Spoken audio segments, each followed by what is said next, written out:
Well, it's been a couple weeks now since the sod install, and you guys have seen what I've been dealing with out here.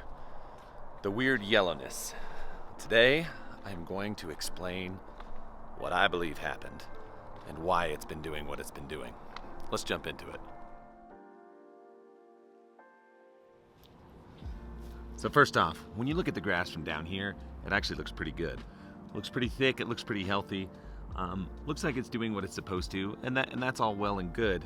But you know, sometimes angles can be a little bit deceiving. I last cut this about 4 or 5 days ago. I took it down pretty short, kind of bumped my way through it, and that started me thinking, why am I having this sort of up and down ridging feeling with this turf?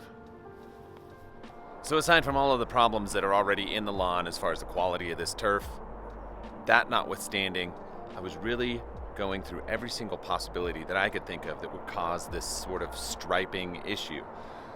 Was it fertilizer? Was it chemical? Was it overfeeding? Was it driving the field when it was wet? What was it? What the heck could this possibly be? And so I kept running through all these different processes. Not necessarily nutrient deficiencies, not this, not that. What could it be? There were some comments that were made in one of the videos about I'm probably going to have to level this thing because it was so ridgy, and I do not want to do that. In fact, I said this in my sod laying video. One thing that is absolutely vitally important here is that you get this as smooth as possible. One thing that YouTube lawn care community is known for is making sand leveling or leveling lawn videos over and over and over and over again, trying to fix or smooth out their bumpy lawn.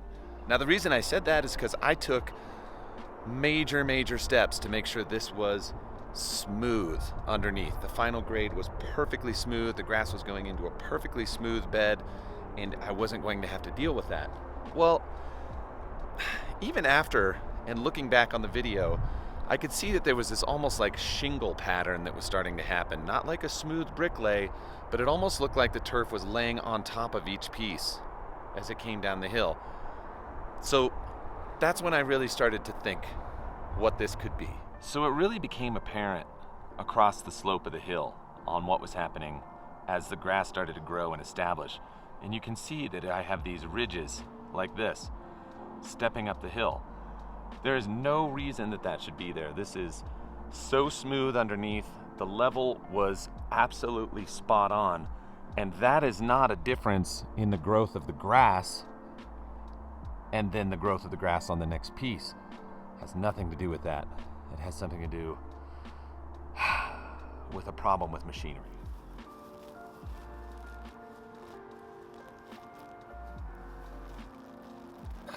We got roots, and lots of them.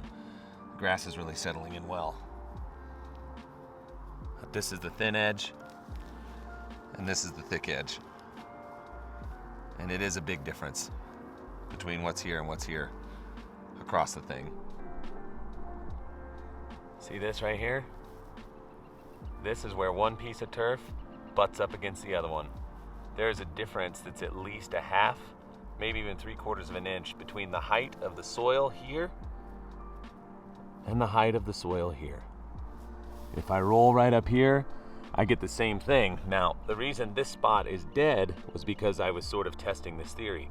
I yanked this back and I leveled up this edge to try to come to the same height as the piece of turf behind it, because it wasn't. It was like right underneath it by about a half an inch. Let's keep crawling right up here.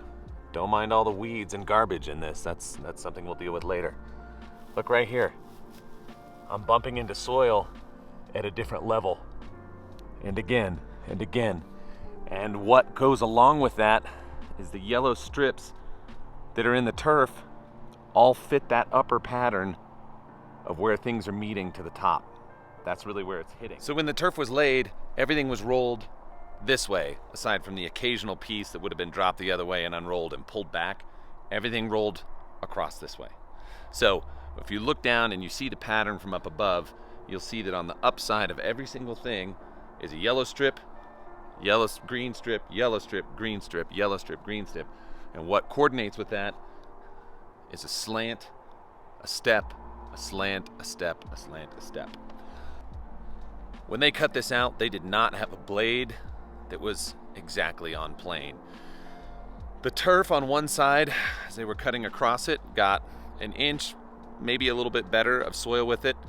The other side of it, around a half an inch. There's that much of a difference, and the pieces of turf are cut like this, right across, causing stress in the turf because of where it was cut off. Okay, well, we can fix that. We can fix that because we get roots down into the ground. Eventually that'll equalize. What won't equalize, though, is now the level of soil and the stair steps that I have because of that cut. So now I have this ridging thing, and I'm gonna have to do the thing that I really didn't want to do, which is rake a bunch of leveling material back through here, and I am so pissed about it, I can hardly stand it. So that's what's gonna happen. Some of these have really started to even out, but you can still see it. It's pretty clear that this is a widespread issue, and everything just meets, butts up against it, and it's ridged like that. So this is now my new life.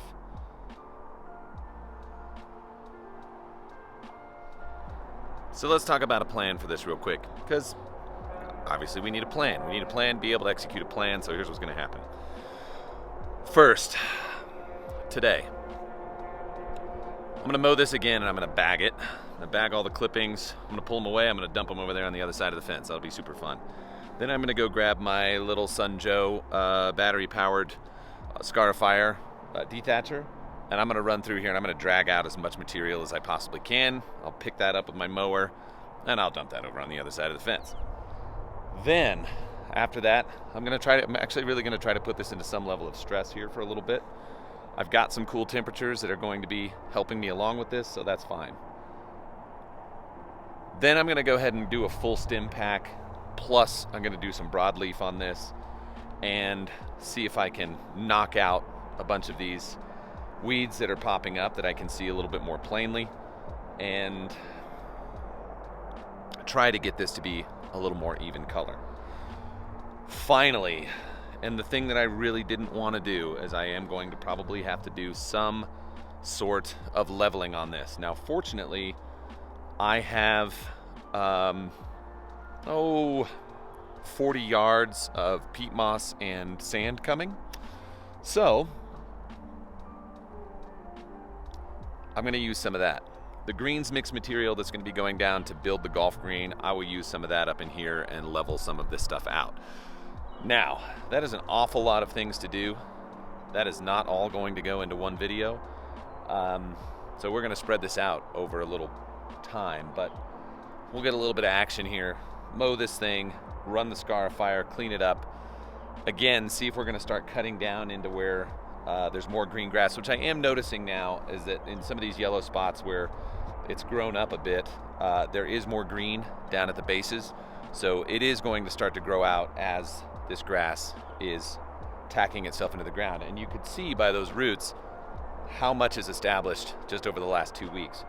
And, you know, why don't we go pull up one more? Let's just go yank one out of the ground and see what some of these other roots. I'll give you some good close-ups on what's happening there.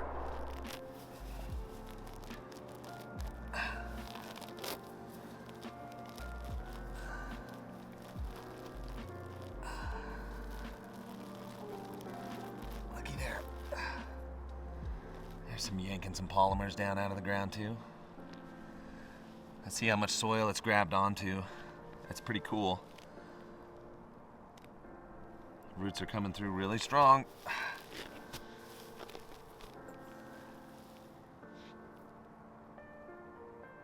Yeah, you know, a couple inches of growth in there now on some of them. It's not too bad. It's pretty cool to see how quickly that you can establish the turf. Give it a little bit of stress, give it some water, stress it out again, and let it get down into the ground. So, pretty freaking cool.